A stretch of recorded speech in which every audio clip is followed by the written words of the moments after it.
तो आज का जो भजन है, आओ सत्संग मां खुदरो थाने बेरो पड़सी रे, आओ सत्संग मां संत सत्संग मां साचरो खुलासो करसी रे, आओ सत्संग मां।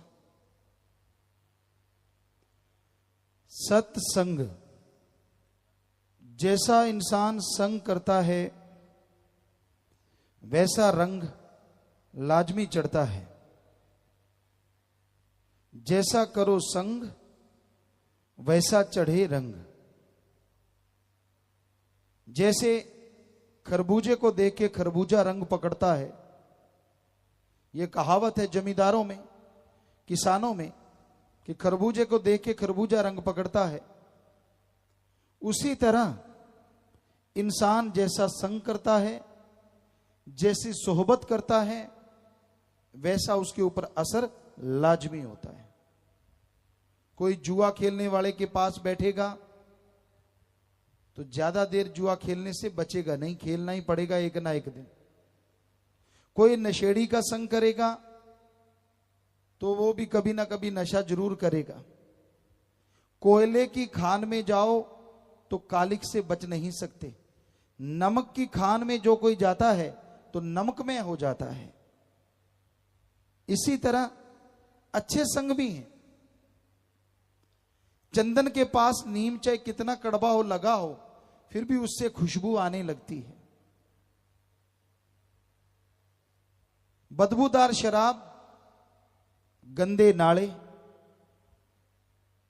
जब गंगा जी में गिर जाते हैं तो वो बदबूदार शराब या गंदे नाले नहीं कहलाते, बल्कि वो गंगा जल बन जाते हैं। तो इसी तरह आप जैसा संग करते हो वैसा रंग लाजमी चढ़ेगा। बुरा संग कभी ना करो। एक शेर आपकी सेवा में अर्ज करते हैं। अगर पास अग्नि के बैठोगे जाकर तो उठोगे एक दिन कपड़े जलाकर। अगर पास अग्नि के बैठोगे जाकर तो उठोगे एक दिन कपड़े जलाकर। अगर पास फूलों के बैठोगे जाकर तो उठोगे कपड़ों में खुशबू बसाकर। आप किसी दिन आग के पास बैठ जाते हो, हवा तेज चलती है, आपका कपड़ा उड़ता है, आग पे लग जाता है, तो आग ने कपड़े को जला देना है। किसी और दिन फूलों के ढेर के पास बैठे हो, हवा तेज चलती है, कपड़ा फूलों के ऊपर लग जाता है, तो फूलों ने आपके कपड़ों में खुशबू भर देनी है। इसी तरह अगर बुराई का संग करोगे तो वो आपकी जिंदगी की खुशियों को तबाह बर्बाद कर देंगी। भले लोगों का भलाई का संग करोगे तो जिंदगी में अच्छाई नेकी पैदा होगी।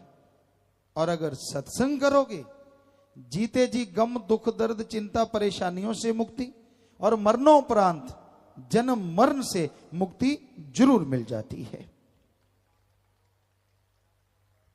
इसलिए हमारे धर्मों में लिखा है सर्वोत्तम संग सत्संग है। श्री कृष्ण जी ने भगवान हुए, अवतार हुए, उद्धव को समझाते हुए लिखा है, हे उद्धव, ना ज्ञान पुस्तकों का पढ़ना, ना तप, ना त्याग, ना दान, ना जंगल पहाड़ उजाड़ों में हठ जोगी बनना, उनसे जीव भगवान को जल्दी नहीं पा सकते जितना जल्दी की सत्संग के द्वारा। तो इसलिए सर्वोत्तम संग सत्संग है। आप आओ, सुनो और अमल करो। सुन के अगर अमल करते हो, सुन के अगर मानते हो, तो यकीनन आपको खुशियां मिलेंगी, यकीनन भगवान की कृपा दृष्टि के काबिल आप बन जाएंगे। इसलिए सत्संग सुन के अमल करना चाहिए। और सत्संग में क्या समझाया जाता है कि आप अपनी बुराइयां छोड़ो।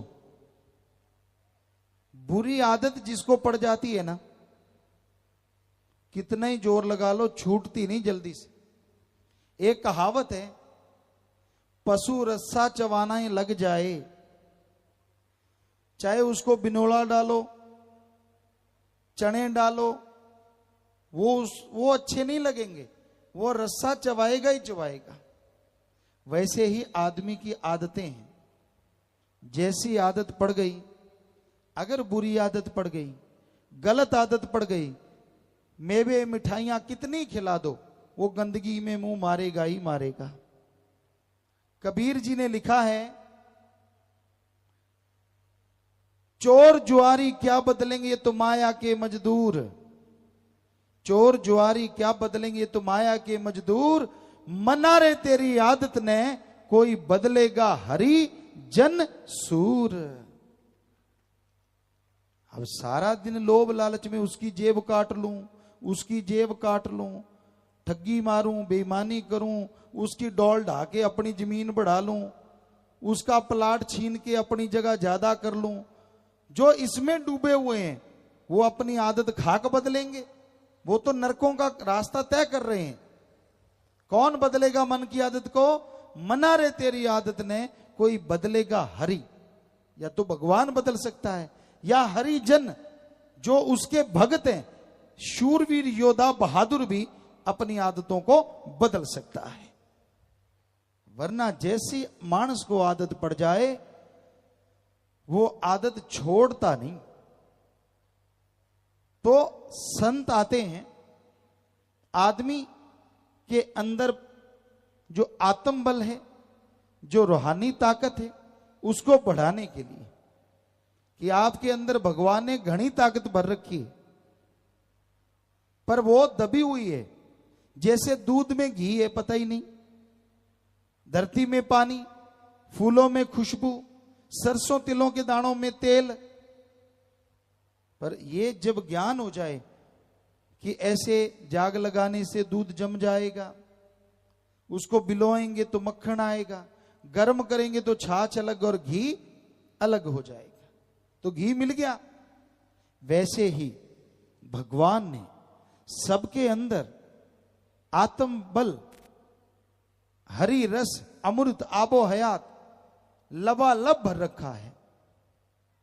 पर ये राम नाम की जब तक जाग नहीं लगाते, ये हरि रस पैदा नहीं होता। और ये अमृत, ये हरि रस जब आदमी अंदर से चख लेता है, अंदर से ले लेता है, तो जन्मों जन्मों के पाप कर्म कट जाते हैं और भगवान की कृपा दृष्टि के काबिल इंसान बनता चला जाता है।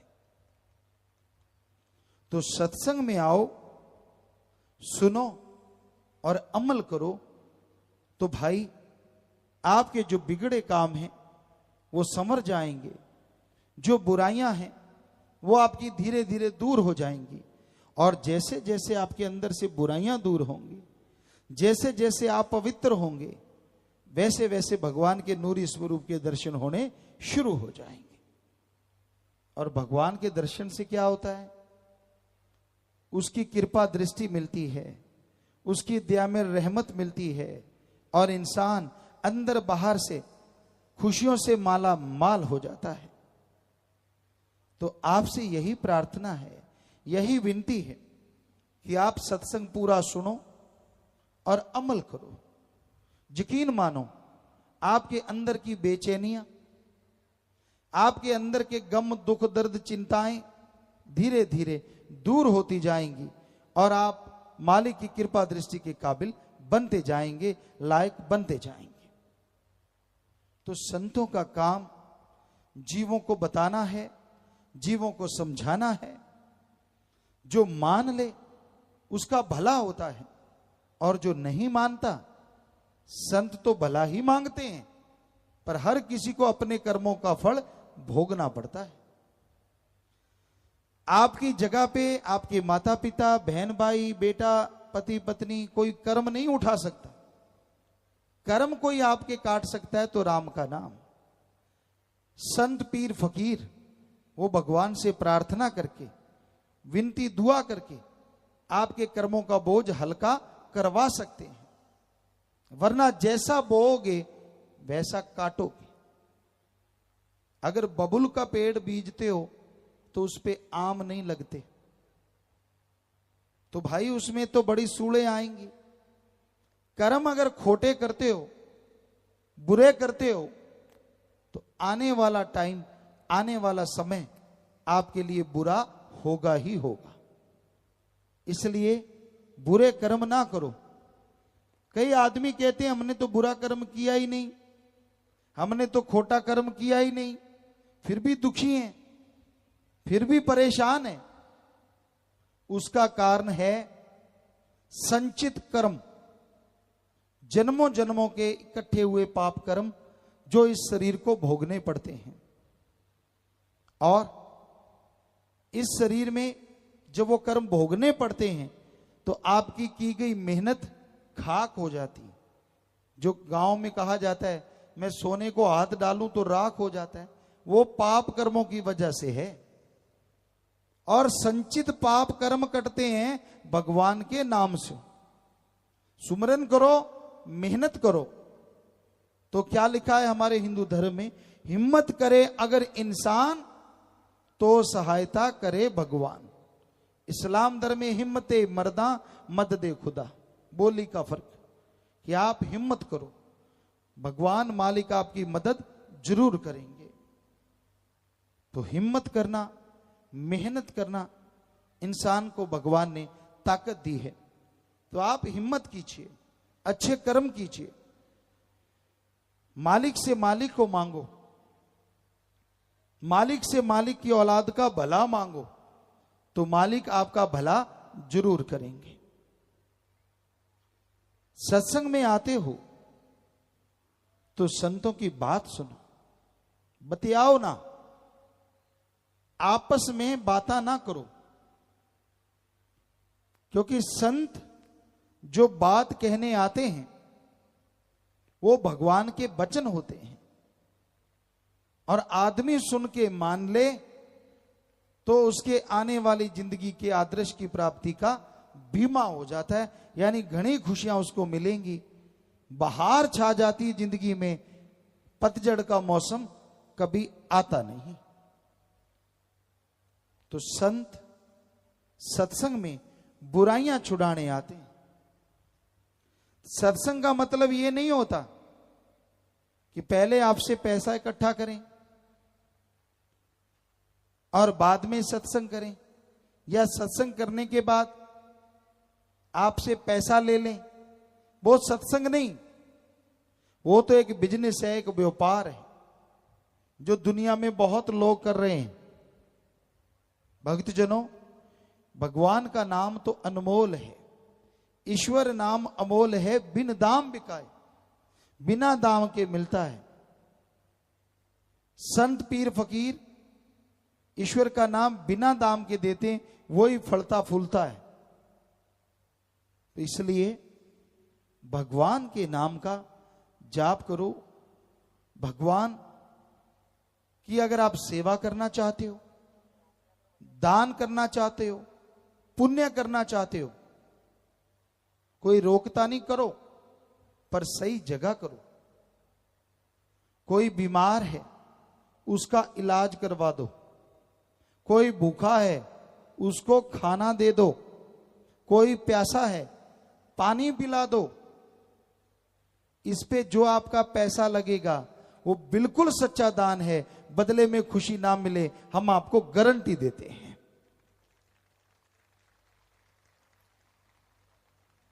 और आप कहीं भी पैसा चढ़ा देते हैं तो हमारे जैसे लोग चढ़ाते हैं और हमारे जैसे उठा के खा जाते हैं। भगवान के पास तो एक नया पैसा नहीं जाता। क्या आपने देखा है भगवान को पैसा उठाते? नहीं उठाता भगवान, अल्लाह, वाहिगुरु राम। आम आदमी चढ़ाते हैं और कुछ खास आदमी खा जाते हैं। बुरा ना मानना, सच्ची बात तो सच्ची है। हमने सारे वेद पढ़े, हमारे पवित्र वेद, गीता, रामायण, महाभारत, पांचवा वेद, सिख धर्म की गुरबाणी, इस्लाम धर्म की कुरान शरीफ, ईसाई धर्म की बाइबल, सभी पवित्र ग्रंथों को पढ़ा और किसी में नहीं लिखा कि भगवान पैसा लेता है। सारे धर्म कहते हैं भगवान तो देता है, इतना देता है कि झोलियां छोटी पड़ जाती हैं और उसकी कृपा दया में रहमत मूसलाधार बरसती रहती है। पर हैरानी है, आज आदमी भगवान को पैसे से खुश करना चाहता है। हमें किसने बनाया? भगवान ने। और पैसा किसने बनाया? आदमी ने। और आदमी को भगवान ने बनाया। तो जो भगवान आदमी को बना सकता है, क्या वो आदमी के बनाए कागज के टुकड़े रुपए को नहीं बना सकता? सोचने वाली बात। वो तो सब कुछ बना सकता है। तो भाई हकीकत यही है, सच यही है कि भगवान देता है, लेता नहीं है। वो दाता है, मंगता नहीं है। उससे मांगने का तरीका आना चाहिए, सच्ची भावना से, तड़प के, रो के, वैराग्य से। भगवान से भगवान को मांगो, भगवान से अच्छे कर्म के लिए ताकत मांगो, तो यकीनन वो आपको ताकत देगा, यकीनन वो आपको शक्ति देगा और उसके सहारे ही आप भगवान की कृपा दृष्टि के काबिल बनेंगे और दया में रहमत से माला माल हो जाएंगे।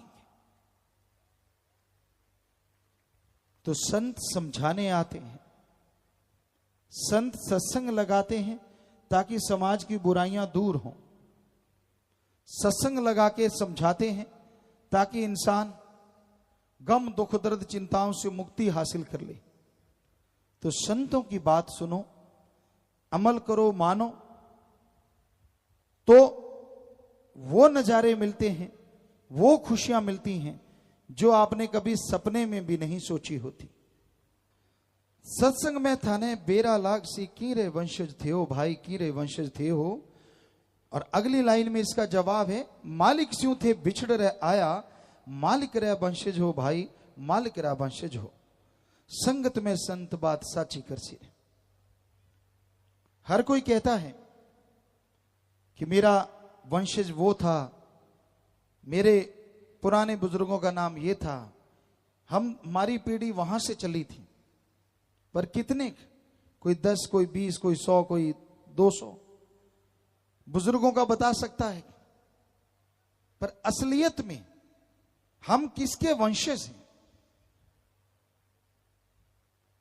हमारे धर्मों की बात जो कि 100% सच है, उसके अनुसार देखें तो हम उस ओंकार के वंशज हैं जिसने ब्रह्मा जी, विष्णु जी, महेश जी को बनाया।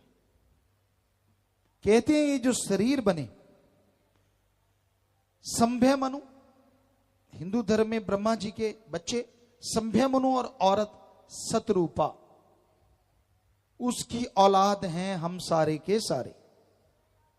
और इस्लाम धर्म की माने तो वो कहते हैं आदम और हव्वा की औलाद है, आदमियत। सिख धर्म की माने तो एक ओंकार, वो भगवान, वो वाहिगुरु, वो राम जिसका कोई आकार नहीं, पर उसके बिना किसी का कोई आकार नहीं, सारे उसी से बन के आए। ईसाई धर्म की माने तो द सुप्रीम पावर गॉड, वो भगवान, वो मालिक कि हम औलाद हैं, इंसानियत हमारी जात है। तो हम सब उस परम पिता परमात्मा के, परम शक्ति के वंशज हैं। सबके सब। भाषा अलग हो गई, महापुरुष आए, वो जो भाषा बोलते थे उसके अनुसार हिंदू, मुस्लिम, सिख, ईसाई और भी अलग अलग धर्म बने।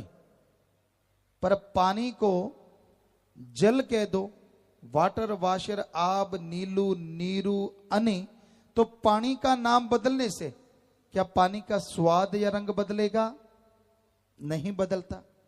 सोचने वाली बात, छोटा सा पानी, उसका नाम बदलने से अगर वो नहीं बदलता तो भगवान का नाम बदलने से भगवान कैसे बदलेगा? हमारी भाषा बदल जाने से हमारी जात कैसे बदल जाएगी। अगर आपको यकीन नहीं आता तो आपको एक उदाहरण देते हैं। हिंदू, मुस्लिम, सिख, ईसाई, बौद्धिस्ट, जैनिज, जितने भी पारसी, जो भी धर्म है, सबके एक जैसे रंग वाले बच्चे ले लो, जन्म लेते ही सबको एक जगह लिटा दो, क्या कोई बुद्धिजीवी बता देगा कि कौन सा बच्चा किस धर्म का है? नहीं बता सकता। ऐसा तो है नहीं किसी के ताज लगा हो, किसी के पंख लगा हो, किसी के पूंछ लगी हो तो पता चल जाए ये पूंछ वाले वो हैं, ताज वाले वो हैं। ऐसा तो है नहीं। हम सब तो एक ही, मानस की जात सब है, एक को पहचानो। हमारी जात मानस है, सबको एक ही समझो, यही कहते हैं धर्म। लेकिन आदमी धर्म के नाम पे, जात के नाम पे, मजहब के नाम पे अपनों को ही मार रहा है, अपनों को ही काट रहा है। एक रोता है हमारे 10 मर गए, दूसरा खुश है हमारे 5 ही मरे। ऐसा हमें मिला महाराष्ट्र में 90s में। हम सत्संगे करने गए, शायद ये 96 से सत्संगे करते करते आगे गए, तो ऐसे रोते हुए मिले। हमने कहा बड़ा दर्द होता है हमें, आप अपने 10 के लिए रो रहे हो, आप 5 के लिए रो रहे हो, अरे 15 के 15 ही इंसान मरे, 15 के लिए कोई भी नहीं रोता। मरे तो सारे इंसान, पर नहीं, आदमी अपने धर्म, जात, मजहब को इंसान समझता है और दूसरे को पशु, जो कि धर्मों में नहीं सिखाया। धर्म शब्द का मतलब है धारण कर लो, अपना लो, ग्रहण कर लो। आदमी को आदमी से जोड़ो और आदमी को ओम हरि अल्लाह राम से जोड़ो, भगवान से जोड़ो। धर्म तो ये सिखाते हैं, पर कोई सुनता नहीं। सुनता है तो मानता नहीं, अपनी मन मर्जी करते हैं और मन मर्जी दुखों का कारण है। तो भाई, हम उस मालिक से बन के आए, सबके अंदर एक जैसा खून है, अंदर चर्बी, ऊपर लपेटा चमड़ा, हड्डियों का ढांचा। ये तो है नहीं किसी के घी दूध बहता हो और किसी के पानी रगों में बहता हो। जब बीमार पड़ता है, कोई धर्म जात नहीं देखते, जिसका खून जिसको मैच करता है लगा देते हैं और आदमी की जान बच जाती। क्या पशु का खून लगता है आदमी के? अभी तक तो नहीं लगा। कलयुग का कुछ भरोसा नहीं लगने लग जाए तो सीधी सी बात, हम सब एक हैं और हमारा मालिक एक है। यही सच्चाई है, चाहे कोई माने चाहे कोई ना माने, पर धर्मों की सच्चाई आपको बता रहे हैं। धर्मों में कोई ऊंच नीच नहीं, कोई छोटा बड़ा नहीं। तो भाई, सत्संग एक रूहानी काल जरूर है, बारे बतावे जठे रूर है, बारे बतावे प्रभु सु मिलने रो ई में असली पाठ पढ़ावे, आओ संगत में हिवड़ो थारो खुशी से भरसी रहे। तो अगले अंतरे में ये आया कि सत्संग में जो ज्ञान दिया जाता है, इंसान की पूरी जिंदगी में वो काम आता है, पूरी जिंदगी उससे खुशियां मिलती रहती हैं। आपको एक छोटी सी सच्ची कहानी सुनाते हैं। एक चोर था, बड़ा ही शातिर चोर। राजा महाराजाओं का समय था उस टाइम। तो वो चोर चोरी करता था, कभी पकड़ा नहीं गया था। बड़ा ही जबरदस्त, बड़ा चालाक, बड़ा शातिर। जब वो मरने लगा तो उसने अपने बेटे को सिखाया, क्योंकि चोरी के गुरु सिखा दिए थे। कहने के बेटा, कभी पकड़े जाओ तो मानो ना कि मैंने चोरी की है, पर सबसे पहला गुण यह है, चोरी करो, चोरी का सामान सबसे पहले छुपा दो, खुर्द बुर्द कर दो। क्योंकि चोरी उस समय में जिसके पास से सामान मिलता था, यही सबूत होता था कि वही चोर है। तो कहता सामान नहीं मिलना चाहिए, और दूसरा मानो ना कभी भी कि मैंने चोरी की है। और एक बहुत जरूरी बात, बेटा कहने लगा इससे भी जरूरी, कहता हाँ सबसे जरूरी। क्या? संतों की सत्संग में कभी ना जाना। तो चोर कहने लगा ठीक है। अब चोर मर गया, चोर का बेटा भी चोर, वो चोरी करनी शुरू कर दी, वो भी शातिर। लेकिन एक दिन बादशाह के राजमहल से चोरी कर रहा था, सैनिकों ने देख लिया और पीछे पड़ गए। आगे आगे चोर, पीछे सेना, दौड़ता गया, झांसा दिया। एक जगह इकट्ठ था, उसने देखा एक भोली सी माता, उसके नैन नक्श को दिमाग में बिठा लिया, उसके थैले में हीरे जवाहरात डाल दिए, सामान खुर्द बुर्द कर दिया और अंदर चला गया। ये अंदर क्या जा रहे हैं लोग, क्यों जा रहे हैं? देखा तो आगे संत बैठे हैं, सत्संग कर रहे हैं। तो कानों में उंगलियां दे ली कि बापू ने कहा था सत्संग नहीं सुनना। अब आदमी की आदत है, आदमी को कह दो इधर मत देखो, कुछ देर तो नहीं देखेगा, बाद में देखेगा जरूर उधर है क्या जो मुझे रोका है, आदत है। तो चोर के भी दिल में है यार ऐसा संत क्या कहते हैं जो बापू ने रोका कि इसकी बात नहीं सुननी। उसने कानों में से उंगलियां निकाली, संतों के वचन आए, देवी देवताओं की परछाई नहीं होती। उसने कानों में फिर उंगलियां दे ली, कानों में उंगलियां दे ली और चुपचाप बैठ गया। बाहर निकला जब, सेना ने पकड़ लिया, क्योंकि सैनिकों ने देखा था कि ऐसा हुलिया है, ऐसा आदमी है। पकड़ के ले गए राजा के पास। राजा ने पूछा क्या भाई इसके पास सामान मिला? कहते ना जी बादशाह इसके पास सामान तो नहीं है। कहने लगा फिर? कहते जी हमने इसको खुद देखा है दौड़ते हुए, पांव देखो इसके हैं, पर सामान नहीं है। वो चोर से पूछे, चोर माने ना, कहता मैंने तो चोरी की ही नहीं, मैं तो वैसे ही घूम रहा था इधर, पैरों के निशान है तो क्या हो गया। बड़ा चक्कर पड़ा, जैसे पूछना चाहते थे सैनिकों ने पूछा पर वो माना नहीं। राजा की जासूस हुआ करती थी, लड़कियां भी लड़के भी। एक बहुत तेज थी, कहने की बादशाह मुझे पता है चोर कैसे मानेगा, मैं मना लूंगी सच। बादशाह कहने लगा कैसे? कहने लगी ये देवी को मानते हैं चोर, और मैं देवी बन के जाऊंगी, हो ही नहीं सकता कि चोर झूठ बोले।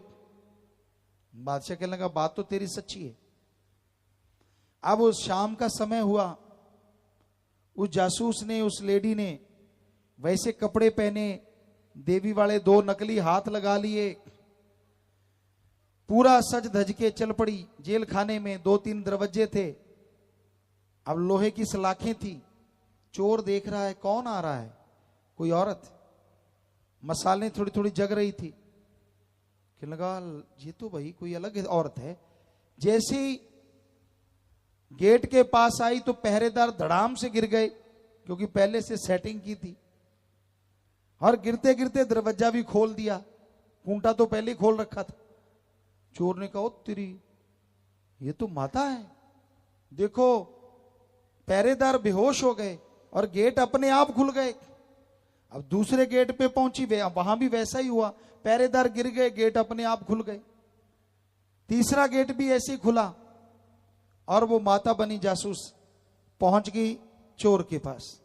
चोर ने पांव पकड़ लिए, रोने लगा, ओ मां मैं इतना पापी, आपने इतना ही कृपा की, इतनी दया की, आप मेरे पास आ गई। मां कहने लगी और बेटा तेरा दुख मेरे से देखा नहीं गया, तेरा दुख दूर करने आई हूं। चोर तो रो रो के बुरा हाल, क्योंकि वो देवी का भगत था। तो कहने लगी बेटा ये बता सच सच, तेरे पाप काट दूंगी, तूने चोरी की या नहीं की? अब चोर ने कहा इससे बढ़िया मौका क्या हो सकता है, सारे पाप धुल जाएंगे, बता दे। अब चोर जैसे बताने लगा, मशालें जगी हुई थी, तो उस औरत की परछाई दीवार पे पड़ रही थी लंबी। ओ संतों की बात याद आ गई, देवी देवताओं के परछाई नहीं होती। तो अब चोर भी पाखंडी था पूरा, और ज्यादा रोने लगा, कूकने लगा जोर जोर से, हे मां बचा ले, मुझे बचा ले, मैं तेरे आगे झूठ कैसे बोलूंगा, मैंने चोरी जब की नहीं, मुझे तो धक्के से पकड़ लाए। बदल गया मिनटों में। अब वो जासूस जो मां बनी थी, उसने 2-3 बार पूछा, वो रो रो के पांव पकड़ लिए और कहने लगा मुझे छुड़ाओ। कहती चल मेरे साथ, क्योंकि वो राजा से पावर लेके आई थी। उसको पकड़ा, साथ ले गए, बादशाह के सामने पेश कर दिया कि बादशाह सलामत, ये चोर नहीं है, मेरी गारंटी है। अब चोर को उस समय क्या होता था, सूली पे टांग देते थे, तो चोर की तो जान बची। वो भागा उस गांव में, यहां संत थे, वहां संत चले गए थे। दूसरे गांव में पहुंचा, यहां संत थे, तो संतों को मिला, चरणों पे गिर गया, कहने लगा हे गुरुजी, हे संत, मेरे बाप ने मुझे गलत पट्टी पढ़ाई थी, अरे आपके एक वचन ने आज मेरी सूली काट दी, मेरी जान बख्श दी। अगर मैं पूरी सत्संग सुन के दिलो दिमाग में बिठा लूं तो संत कहने लगे तेरे जन्म मरण की सूली कट जाएगी। तो संतों की, फकीरों की सत्संग का इतना प्रताप होता है, आदमी सुने, मान ले तो जन्मों जन्मों की मैल कटती है, जन्मों जन्मों के पाप कट जाते हैं। पर श्रद्धा से सुनो, भावना से मानो तो ये सारा फल मिलता है। अगर इधर से सुना, इधर से निकाल दिया, फल तो कुछ ना कुछ मिलेगा, पर उतना नहीं जितना मिलना चाहिए। तो सत्संग में चल के आइए, दीनता से, नम्रता से, ध्यान से आप सुनिए, तो आपके तमाम दुख दर्द दूर होंगे, परेशानियां दूर होंगी, और प्रभु की कृपा के पात्र आप बनते चले जाएंगे। तो संत सत्संग में ईश्वर की चर्चा करते हैं, संत सत्संग में मालिक का नाम बताते हैं, और सत्संग में ये सिखाते हैं कि आप अपने अंदर की बुराइयां कैसे साफ कर सकते हो, आप अपने अंदर की भावना कैसे शुद्ध कर सकते हो। जो मानते हैं, जो सुनते हैं, उनके ऊपर भगवान की कृपा होती है और जन्मों जन्मों के पाप कर्म धुल जाया करते हैं। तो भाई, मन माया ने जाल रूपे बुरी तरह से कसयो, भाई बुरी तरीके कसयो, विषय विकारा रह चोगे में, रूप अक्षीडो फस्यो विचारो, रूप अक्षीडो फस्यो, निकल सके है जीव जो सत्संग कर सीरे। मन बड़ी जालिम ताकत है। आप बैठे कहीं और हो, दिखते कुछ और हो, और अंदर मीटिंग कुछ और ही चल रही है। मन की गंदी सोच आदमी को नरकों में ले जाती है, ये भले काम नहीं करने देता। पहले आपको ये बता दें, मन है क्या। आदमी के दिमाग को गंदे, बुरे, नेगेटिव विचार जो देता है वो है मन की आवाज। आदमी के दिमाग को अच्छे, भले, नेक विचार जो देता है वो है आत्मा की आवाज, अंदर की आवाज। तो मन बुराई का प्रतीक है, बुराई की जड़ है। ये हमेशा बुरे ख्याल देता है, बुरी सोच देता है। मन की बुरी सोच, मन की घटिया सोच आदमी को सुमरण नहीं करने देती। कौन सी सोच देता है?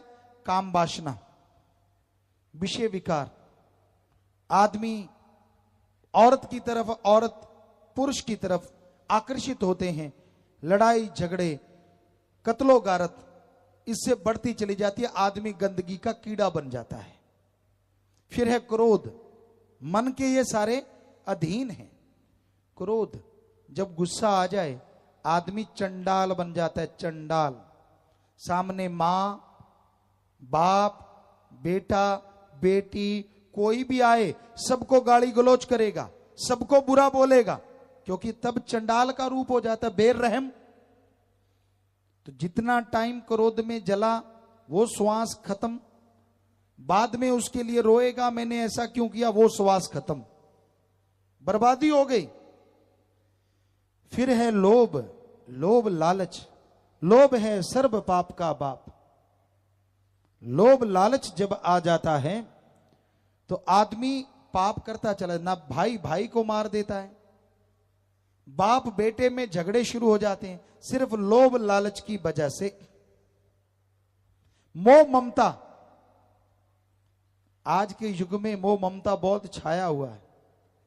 अपनों तक सीमित हैं लोग, अपने अलावा कोई दूसरा या दूसरे की सेवा करता है तो मालिक का प्यारा, वरना अपनों तक अपने लिए बना लिया, बच्चों के लिए, पर आगे से आगे आगे से आगे बनाना गलत नहीं है, पर किसी का हक मार के बनाना, किसी का मुंह का निवाड़ा छीन के बच्चों को खिलाना, वो धीमा जहर होता है, हरी रस अमृत नहीं बनता। और फिर है अहंकार, किसी को ऊंचे धर्म का, किसी को ऊंची जात का, किसी को किसी गुण का, किसी को राज पहुंच का, किसी को अपनी औलाद का, किसी को धन दौलत का, और अहंकार को मार पड़ती आई। रावण से बड़ी मिसाल कोई नहीं है। रावण बहुत बड़ा इंसान था सीता जी के उठाने से पहले, हालांकि वो राक्षस था, बहुत बुरे कर्म भी करता था, लेकिन उसके अच्छे कामों की तरफ अगर ध्यान दें तो वो सूरज की रोशनी से खाना बना लेता था, चंद्रमा की रोशनी से खाना बना लेता था, जब चाहता था जहां चाहता था बरसात करवा देता था, एटम परमाणु बम कंधे पे टांग के रखता था, चारों वेदों को उसने तुकबंदी की थी, चारों वेदों का टीकाकार पंडित कहलाता था, सफल राजनीतिज्ञ था, लेकिन अहंकार किया, सफल क्लॉन गया था। जो पढ़े लिखे सज्जन बैठे उनको बताएं, रावण के 3 या 5 ही बेटे थे, बाकी सब क्लॉन से बनाए थे। 1 लाख सफल क्लॉन गया था, क्योंकि उसके बेटों के आगे बेटे थे, तो सफल क्लॉन गया था। पर उसने सीता जी को उठाया तो 1 लख पूत 1.25 लाख नाती, तेरा वनगर दिया न बाती। तो अहंकार आप किस बात का करते हैं? उसके पास तो सोने का महल था, गोल्ड का, उसके नौकर भी सोने के महलों में रहते थे, सोने चांदी के बर्तन थे। सोचिए कितना धनवान होगा वो। उसका जहाज जो उड़ता था गोल्ड और हीरे मोतियों का बना था। तो कहने का मतलब आपके पास उससे ज्यादा क्या है जो आप अहंकार कर रहे हो? अगर नहीं तो अहंकार मत करो।